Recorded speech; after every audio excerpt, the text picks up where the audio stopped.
तो बच्चों आज के इस वीडियो में हम बात करेंगे जो आपका 7वां चैप्टर है फिजिकल एजुकेशन का शरीर क्रिया विज्ञान तथा खेल संबंधी चोटें। इसको आज के इस वीडियो में हम करेंगे जो कि हमारा रिवीजन वीडियो के सीरीज का चैप्टर है और सीबीएसई बोर्ड एग्जाम 2025 जैसा कि आपको पता होगा 17 फरवरी 2025 को आपका पेपर है। ठीक है, देखो इस चैप्टर का जो हमारा विषय सूची है वो इस प्रकार का है। हमने पहला कर लिया, दूसरा, तीसरा, चौथा, पांचवा, छठा और आज हम 7वां करेंगे। ठीक है, आगे बढ़ते हैं।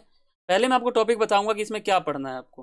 देखो टोटल हमारे इतने टॉपिक हैं, 8 टॉपिक आपके पढ़ने हैं आपको। ठीक है, पहले चैप्टर का अर्थ समझ लो। देखो चैप्टर का नाम है शरीर क्रिया विज्ञान तथा खेल संबंधी चोटें, यानी शरीर की जितनी भी क्रियाएं होती हैं उनका अध्ययन किया जाएगा और जितनी भी शरीर जो भी खेल संबंधी चोटें होती है जो खेल के समय लगती हैं उनका अध्ययन किया जाएगा। ठीक है, ये इस चैप्टर का अर्थ है, शरीर क्रिया विज्ञान यानी शरीर के समस्त क्रिया का अध्ययन। ठीक है, बात करते हैं शरीर क्रिया विज्ञान का क्या अर्थ है। पहला हमारा टॉपिक है, देखो शरीर क्रिया विज्ञान का अर्थ होता है वह विज्ञान जिसके अंदर शरीर की समस्त क्रियाओं का अध्ययन किया जाता है उसे शरीर क्रिया विज्ञान कहते हैं, यानी जिस विज्ञान में समस्त क्रिया का अध्ययन हो जाए उसको कहते हैं शरीर क्रिया विज्ञान।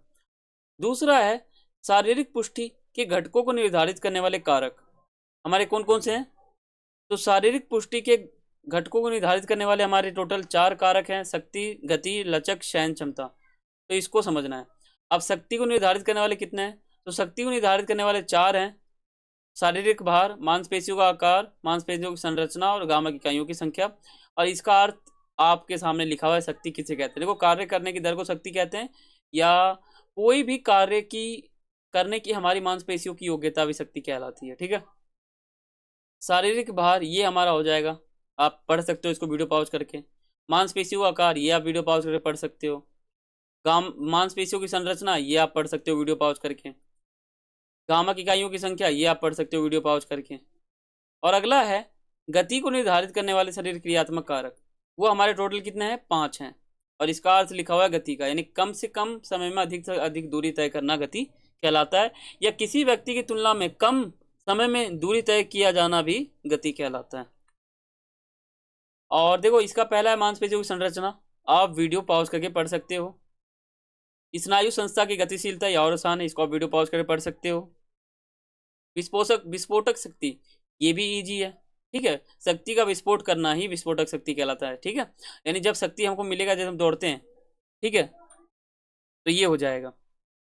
अगला है लचक। ठीक है, तो लचक आप वीडियो पॉज करके पढ़ सकते हो। उपाच्य शक्ति ये आप वीडियो पॉज करके पढ़ सकते हो। अगला है सहन क्षमता को निर्धारित करने वाले शरीर क्रियात्मक कारक, वो है हमारे टोटल 4। ठीक है, 4 हैं और इन 4 में भी इसके 3-4 प्रकार दिए हुए। देखो इसमें पहला जो है इसको आप वीडियो पॉज करके पढ़ सकते हो, एरोबिक क्षमता। लैक्टिक अम्ल की सहनशीलता ये आप वीडियो पॉज करके पढ़ सकते हो, यानी मैं आपको इसी बता रहा हूँ कि आपको इस प्रकार से पढ़ना है। ठीक है, बाकी कराया हुआ है सभी चैप्टर, आप चैनल पे जाके देख सकते हो। मितव्यय गति की गतिविधि तकनीक ये भी बहुत आसान है, इसको आप वीडियो पॉज करके पढ़ सकते हो। मांसपेशियों की संरचना ये भी आसान है, इसको आप वीडियो पॉज करके पढ़ सकते हो। देखो लचक को निर्धारित करने वाले शरीर क्रियात्मक कारक कौन से हैं, वो हमारे टोटल 2, 4, 2, 6 हैं। ठीक है, 6 हैं। तो देखो लचक का क्या अर्थ होता है वो आपके सामने लिखा हुआ है, और इसका छोटा सा अर्थ ये है कि जोड़ों का दूसरी ओर झुकाव लचक कहलाता है। मांसपेशियों की शक्ति ये आपका इंपॉर्टेंट है, आप वीडियो पॉज करके पढ़ सकते हो। इसमें क्या होता है, अधिक मांसपेशियों की शक्ति के कारण लचक में वृद्धि होती है। जोड़ों की बनावट किस प्रकार से है ये आप पढ़ सकते हो, आपको हेडिंग याद रखना है ये वाला, और इसके अंदर आप बना के भी लिख सकते हो।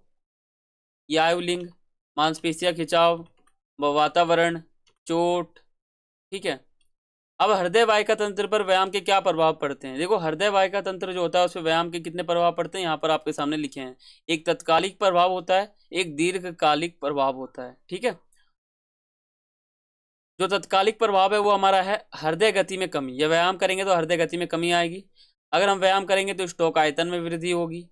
अगर हम व्यायाम करेंगे तो जो कार्डियक आउटपुट है उसमें वृद्धि हो जाएगी, और रक्त प्रवाह में वृद्धि होगा हमारे शरीर में। ठीक है, और रक्तचाप में वृद्धि होगा हमारे शरीर में व्यायाम के। ये तत्कालिक प्रभाव है।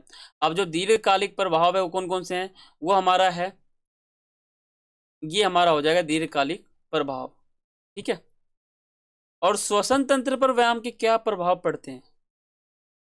वो हमारा पड़ता है श्वसन क्रिया के दर में कमी हो जाएगी, श्वसन तंत्र की मांसपेशियों में मजबूती आ जाएगी, श्वसन अंगों के आकार में वृद्धि हो जाएगी, श्वसन संबंधी रोगों में कमी हो जाएगी, वायु की मात्रा में कमी हो जाएगी, वृद्धि हो जाएगी। ठीक है। मांसपेशियों तंत्र पे व्यायाम का क्या प्रभाव पड़ता है? मांसपेशियों तंत्र पे हमारा व्यायाम का प्रभाव पड़ता है कि आकार में वृद्धि, कोशिकाओं का निर्माण होता है, देर से थकान होता है, हमारा शरीर की आकृति में सुधार हो जाता है मांसपेशीय तंत्र पर, और अतिरिक्त वसा जो होता है ना शरीर में, वो मोटापा भी कम हो जाता है व्यायाम करने से। खेल संबंधी चोट का क्या अर्थ होता है? देखो, खेल के समय जब चोट लगता है ना, उसको ही खेल संबंधी चोट कहते हैं। ये आपके सामने डेफिनेशन लिखा हुआ है। खेल संबंधी चोट के कारण क्या है? वो ये सभी कारण आपके सामने लिखे हुए हैं। ये सभी कारण है खेल में चोट लगने के। अगर आप ये सब गलती नहीं करोगे ना, तो आपको चोट नहीं लगेगा। और जो चोटों का वर्गीकरण है वो आपके सामने है। बाहरी और अंदरूनी चोटें होती है। बाहरी यानी जो हमसे बाहर से, ऐसी चोटें जो बाहर से हमको दिखें, उसको बाहरी चोट कहते हैं। अगर हमें बाहर से नहीं दिखता है ना, तो अंदरूनी चोट होता है।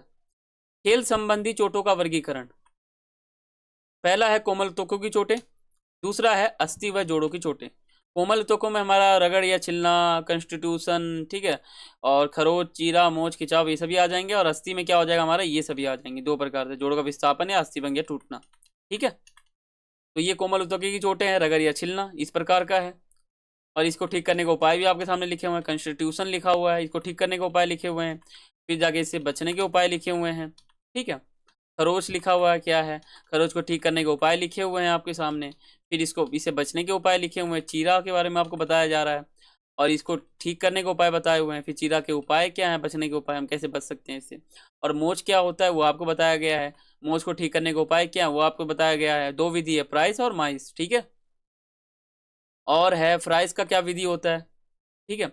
यह प्रक्रिया मोच लगने के 24 घंटे से 48 घंटे के बीच में ठीक करने के लिए अपनाई जाती है। इसको प्राइस कहते हैं। ठीक है। इसमें क्या होता है? सुरक्षा, आराम, बर्फ, दबाव, ऊपर उठाना, ये सभी होती हैं। दूसरा होता है माइस। ठीक है ना। देखो, मोच से बचने के लिए क्या उपाय है? जिनको नहीं हुआ है मोच, वो क्या करें कि बच जाए, उनको कभी ना हो ऐसा। खिंचाव क्या है? इसको ठीक करने के उपाय क्या है? फिर प्राइस, इसमें भी अपनाया जाता है ये पांचों चीज। इससे बचने के उपाय क्या हैं? फिर जगह देखो, खेल संबंधी चोटों का वर्गीकरण, यानी दो थे ना हमारे, कोमल तक वाले और अस्थि व जोड़ों की। तो इसके, ये तो हमारा हो गया। ठीक है। अब हम ये बात करेंगे, अस्थि व जोड़ों की चोट। जोड़ों का विस्थापन हो जाना, नीचे जबड़े का विस्थापन हो जाना, कंधे के जोड़ का विस्थापन हो जाना, कूल्हे के जोड़ का विस्थापन हो जाना। जोड़ों के विस्थापन को ठीक करने के उपाय क्या हैं? ठीक है। आप बात करते हैं अस्थिभंग या टूटना। ये आपका किस प्रकार का है? कच्ची अस्थिभंग क्या होता है और इसको ठीक करने के उपाय क्या हैं? बहुखंड अस्थिभंग क्या होता है, इसको ठीक करने के उपाय क्या हैं? आड़ा तिरछा अस्थिभंग क्या है, इसको ठीक करने के उपाय क्या है? और बाकी तिरछा अस्थिभंग क्या है? और पचड़ी अस्थिभंग क्या है, फिर इसको ठीक करने के उपाय क्या है? ठीक है। तो ये हमारा एक छोटा सा वीडियो था, जिसमें मैंने आपको इंट्रोडक्शन दिया है। पूरा का पूरा चैप्टर हमारा पहले भी हो चुका है। ठीक है। मैंने आपको बता दिया, इस फॉर्मेट में आपको समझना है। तो आई होप सो आपको वीडियो अच्छा लगा हो। चैनल पे अगर आप नए हैं, सब्सक्राइब करें, बेल आइकन क्लिक करें। वीडियो आपको अच्छा लगा है तो आप लाइक करें। ठीक है। अच्छा तो आपको लगा ही है, इसमें कुछ कहने की बात नहीं है। और कमेंट करें, शेयर करें। तो फिर मिलते हैं अगले वीडियो में। तब तक के लिए सभी को थैंक्स फॉर वॉचिंग। जय हिंद, जय भारत।